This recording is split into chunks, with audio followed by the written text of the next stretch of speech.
At 4:15, we got the number 1 team in the nation, Alabama, who's 4-0, traveling to Vandy, who's 2-2.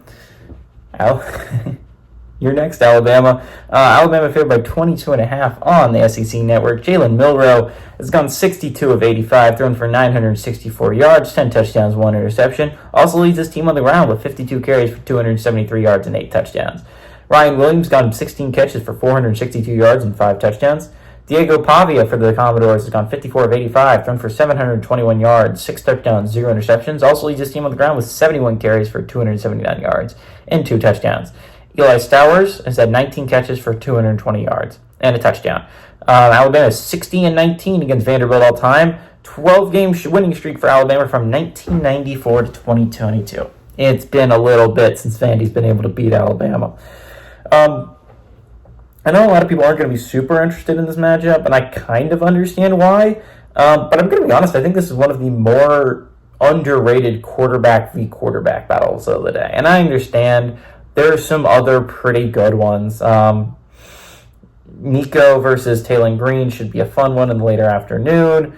There's a good one later between Fernando Mendoza and Cam Ward that is probably the best quarterback v. quarterback matchup of the day.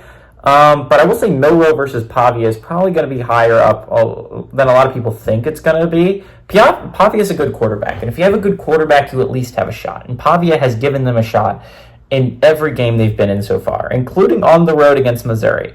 I'm not going to say Vanderbilt's a perfect football team. As you can tell by their record, they're not. This is a team that lost to Georgia State. But they have a quarterback, and they haven't had that in a little bit. And whenever you have a quarterback, you're at least a little bit dangerous. Any team with a quarterback cannot pull off an upset on any given day. Alabama's coming off a big game against Georgia, and they have some big games coming up. There's a chance for a little bit of a letdown and a little bit of a look ahead here, right? Vanderbilt's not, it's Vandy. No one really respects Vandy all that much. They're typically the worst team in the SEC, and that's definitely not the case this year. Mississippi State, you own this title, but I don't know. Alabama's a really good football team, but I think Vanderbilt's a little bit underrated. They've been playing some really good football. They honestly should have beaten Missouri a couple weeks ago. They ended up making some dumb mistakes, and again, I think some of that's on coaching. I'm going to be honest, I'm not the biggest Clark Lea fan, but I think this is a good football team. I think Diego Pavia is a really good quarterback, and I think he's underrated. I'm not going to go something crazy here, like Vanderbilt's going to beat the number 1 team in the nation at home. I'm not ridiculous. I'm not smoking crack cocaine, but I think there's a little bit of chance for a scare here if you're Alabama. I do think eventually Alabama puts them away. 22.5 seems like a lot to give a team that's at home.